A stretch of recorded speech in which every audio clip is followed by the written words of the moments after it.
नमस्कार दोस्तों, सानिध्य टीवी में आप सबका बहुत बहुत स्वागत है।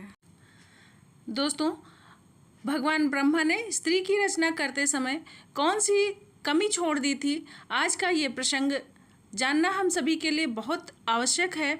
दोस्तों, आप लोगों से विनम्र निवेदन है कि वीडियो को पूरा देखें, क्योंकि आज इस वीडियो के माध्यम से आप लोगों को बहुत महत्वपूर्ण जानकारी मिलने वाली है।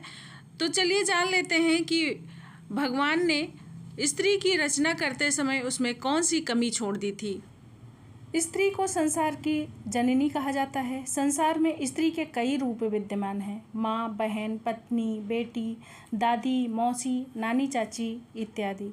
स्त्री के कई रूप हैं और हर रूप में वो अपने कर्तव्यों को भली भांत निभा भी रही है। दोस्तों, गुण और दोष तो हर प्राणी में होते हैं, चाहे स्त्री हो या पुरुष। जिसमें गुण होते हैं उसमें कोई न कोई दोष भी जरूर होता है। किंतु दोस्तों, हमें किसी के दोषों को ना देखकर गुणों को देखना चाहिए। हमें किसी के अंदर के दोषों को देखकर बुरा नहीं बनना है, क्योंकि कहते हैं कि मनुष्य जो देखता है वही सोचता है और जो सोचता है वही करता भी है। इसलिए हमें वो चीज़ देखनी ही नहीं चाहिए जो हमें करनी पड़े। लेकिन क्या करें, हम लोगों की मानसिकता ही ऐसी है कि हम हमेशा दोषों को ही देखते हैं और यही कारण है कि हमारे अंदर गुणों का अभाव रहता है और दोषों की अधिकता भरी रहती है। हम जानबूझकर किसी के अच्छे कर्म नहीं देखना चाहते, हम उसके दुर्गुणों को देखकर अपने मन, मस्तिष्क, विचार और वाणी में गंदगी जमा करते रहते हैं और उसी को अपनी वाणी और कर्म द्वारा दूसरों को फैलाते रहते हैं। तो दोस्तों, हम यहाँ पर दोषों को ना देखकर गुणों पर दृष्टि डालते हैं। दोस्तों, स्त्री संसार की सर्वश्रेष्ठ रचना है। संसार में मनुष्य का प्रादुर्भाव स्त्री से ही हुआ है, इसीलिए उसे संसार की जननी कहा जाता है। स्त्री के कारण ही संसार में संतुलन बना हुआ है। दोस्तों, स्त्री ऊपर से जितनी कोमल है, अंदर से वो उतनी ही कठोर होती है। संसार के हर दुख, हर संकट, हर तरह की परिस्थिति से लड़ने कि उसके अंदर क्षमता होती है। हृदय में ममता का अपार भंडार होता है, करुणा का भाव होता है, संसार संतान के प्रति बेशुमार वात्सल्य होता है, पुरुष को सुख प्रदान करने की अद्भुत कला होती है। स्त्री मानव और मानवता की रक्षक होती है। इसीलिए हमारे देश में स्त्री को देवी कहा जाता है, उसकी पूजा की जाती है। कहा जाता है जिस घर में स्त्रियों की पूजा होती है उस घर में देवता हमेशा निवास करते हैं। जहाँ स्त्री का अपमान होता है, उसे दबाया जाता है, सताया जाता है, वहाँ भयंकर दुख आता है, वहाँ दरिद्रता घात लगाए बैठी रहती है। घर में लक्ष्मी का आगमन स्त्री पूजा से ही होता है। इसलिए दोस्तों, आपसे निवेदन है कि स्त्री को तुच्छ न समझें। स्त्री ही पुरुष की शोभा है, स्त्री से ही घर बना है। ईंट, लकड़ी, पत्थर से बनने वाला घर तब तक घर नहीं लगता जब तक उस घर में एक स्त्री का निवास ना हो। इसीलिए इसे गृहिणी कहा गया है। बिना स्त्री के घर की शोभा नहीं होती है। स्त्री को ईश्वर ने बहुत सोच समझ कर बनाया है। स्त्री को बनाने से पहले ब्रह्मदेव ने काफ़ी समय लिया था ताकि उसमें किसी तरह का अभाव न रह जाए।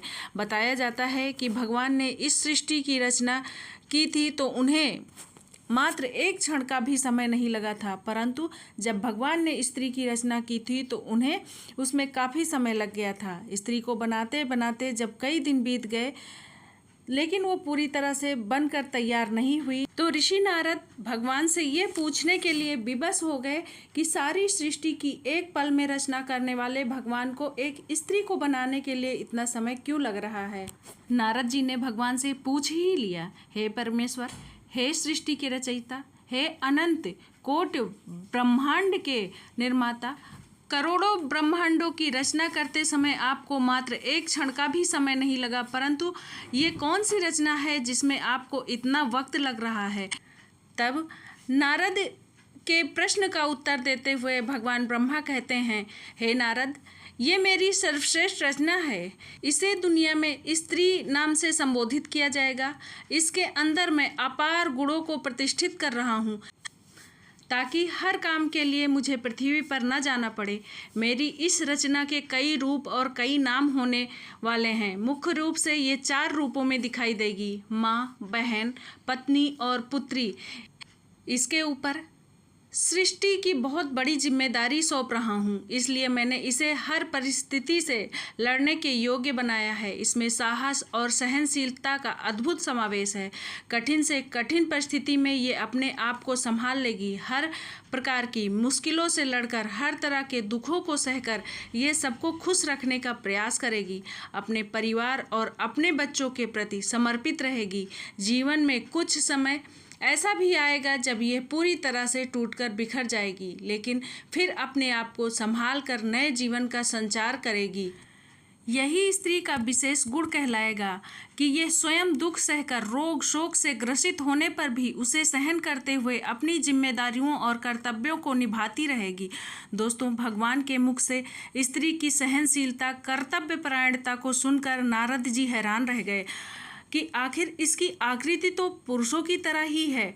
हाँ, 2 हाथ, 2 पैर, 2 आँख, नाक, मुख, सब कुछ पुरुषों के समान है। फिर ये अपने दोनों हाथों से इतना सब कुछ कैसे कर पाएगी? भगवान बोले, यह पुरुष के जैसी दिखती है, फिर भी इसके अंदर ये सब कुछ करने की क्षमता होगी, इसीलिए इसे मेरी अद्भुत रचना कहा जाएगा। भगवान की बात सुनकर नारद जी ने सोचा, इसे छूकर देखते हैं कि ये कितनी कठोर है, जो हर विपत्ति को सह सकती है। जब नारद जी ने उसे छूकर देखा तो बहुत ही कोमल थी। वो एकदम से हंस पड़े। भगवान ने पूछा, क्यों हंस रहे हो? तो नारद जी बोले, प्रभु, आप कह रहे हो कि ये हर परिस्थिति से लड़ सकती है। मैं ये सोचकर हंस रहा हूँ कि इसे आपने इतना नाजुक बनाया है, तो ये हर परिस्थिति में कैसे लड़ पाएगी? मैं तो सोच रहा हूँ कि ये पुरुष की अपेक्षा बहुत कठोर होगी, परंतु आपने इसे फूलों की तरह कोमल बनाया है। तब भगवान बोले, वत्स, मेरी इस रचना की यही तो विशेषता है। ये बाहर से जितनी कोमल है, अंदर से उतनी ही मजबूत होगी। इसके साहस, धैर्य और सहनशीलता को आप लोग देखोगे। ये सुनकर नारद जी के मन में उसके बारे में और अधिक जानने की उत्सुकता बढ़ गई। वो पूछने लगे, हे प्रभु, क्या ये पुरुषों की तरह सोच भी सकेगी या फिर इसके यही गुण विशेष होंगे? तब भगवान बोले, वत्स, इसमें सोचने की अद्भुत क्षमता होगी और समाधान करने की भी। नारद ने देखा कि उस स्त्री रूपी रचना के गालों पर पानी की झलक थी। उन्होंने उसके गालों को हाथ लगाया तो सचमुच उसके गालों पर पानी की मात्रा थी। नारद ने पूछा, हे प्रभु, इसके गालों पर पानी क्यों बह रहा है? तब भगवान बोले, ये पानी इसके आंसुओं से निकलने वाला पानी है। ये पानी तभी निकलेगा जब ये अंदर से अपने आप को दुखी महसूस करेगी, जब इसके अंदर किसी तरह की वेदना होगी, चाहे वो शारीरिक हो या मानसिक। उस समय पर अपने दुखों को आंसुओं के द्वारा बहाकर बाहर कर देगी। इसमें मन की सारी पीड़ा, सारी व्यथा आंसुओं का रूप लेकर बाहर निकल जाएगी और ये फिर से अपने आप को उतना ही मजबूत बना लेगी। अपने दुखों को भुलाने का इसके पास ये सबसे अच्छा माध्यम होगा और ये इसकी ताकत भी होगी। ये अपने आंसुओं से अच्छों को झुका सकती है, इन आंसुओं को अपना अस्त्र भी बना सकती है। दोस्तों, भगवान की बात सुनकर नारद जी बोले, हे भगवान, आप महान हैं। आपने स्त्री रूपी रचना करके संसार को सजा दिया है। संसार में आपने स्त्री रूपी एक अनमोल रत्न भेजा है और सच बात है दोस्तों कि स्त्री का त्याग, बलिदान, साहस और सहनशीलता वास्तव में अद्भुत, अकल्पनीय है। प्यार इतना बड़ा है कि कोई नहीं कर सकता। जिस प्रकार वो अपने माता पिता, भाई बहन, सारे परिवारी जनों को छोड़कर विवाह करके किसी दूसरे पुरुष के साथ जीवन भर साथ रहने का प्रण करती है, जरा सोचो, यदि तुम कुछ दिनों के लिए अपने माता पिता, भाई बहन, परिवारजनों से अलग हो जाते हो तो तुम्हें कैसा लगता है? वो तो अपने परिवारजनों से हमेशा हमेशा के लिए अलग होकर आपके साथ रहने आती है। जिसके साथ वो खेली कूदी बड़ी हुई, जिसके साथ उसकी भावनाएं जुड़ी हुई हैं, सब कुछ उसने कैसे छोड़ा होगा और फिर एक अनजान स्थान पर जहाँ उसका कोई नहीं होता है, सब नए होते हैं, वहाँ अपने जीवन की तलाश करती है। एक नए सिरे से खुशियों को एकत्रित करती है और उनमें ढलने का प्रयास करती है और उनमें अपना सुख दुख बांटती है। स्वयं चाहे प्रसन्न रहे या ना रहे, परंतु अपने परिवार वालों को प्रसन्न रखने का प्रयास करती है। कई बार परिवार वाले अलग तरह की सोच वाले निकल जाते हैं। उस समय उसका जीवन बड़ा ही कष्ट भरा होता है। उसके साथ रहने का प्रयास करती है। कई बार उनके बुरे आचरण के कारण जीवन का भी बलिदान करना पड़ता है। धन्य है नारी शक्ति, जिन्हें विधाता ने इतने दुख सहन करने की शक्ति दी है। हर माँ मासिक धर्म की पीड़ा को सहन करना, प्रसव काल के समय उस भयंकर पीड़ा को सहन करना पड़ता है जो साक्षात मृत्यु का दूसरा रूप होती है। उसके बाद बच्चे का जन्म सकुशल हो जाए तो उसके लालन पालन में अनेक कष्टों को सहन करना पड़ता है और उसके लिए अपने सुखों का बलिदान करना पड़ता है। खुद दुख सह लेती है और बच्चों को दुख से बचा कर रखती है। यह त्याग और बलिदान बड़ा ही अद्भुत है। सच में नारी ईश्वर की सर्वश्रेष्ठ रचना है। इधर नारद जी बोले, हे प्रभु, आपने इतना समय लगाकर स्त्री की रचना की है, तब तो ये आपकी संपूर्ण रचना होगी। तब भगवान बोले, नहीं, अभी इसमें एक कमी है। ये सबके लिए सुख का कारण बनेगी, सबको खुश रखने का प्रयास करेगी, अपने परिवार वालों की हिम्मत बनेगी, मगर ये खुद का महत्व भूल जाएगी।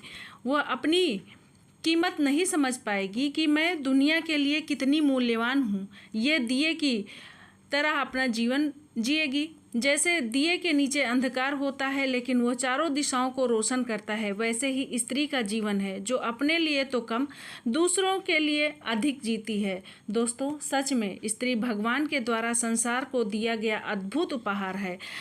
हर गुण से परिपूर्ण है, इसलिए कभी भी स्त्री का अपमान नहीं करना चाहिए, कभी उसे कष्ट नहीं पहुंचाना चाहिए। स्त्री का सदा सम्मान करना चाहिए, वो जिस रूप में हो। दोस्तों, अगर आप लोगों को ये जानकारी अच्छी लगी हो तो कमेंट में अपनी प्रतिक्रिया अवश्य देना और वीडियो को लाइक ज़रूर करना। धन्यवाद।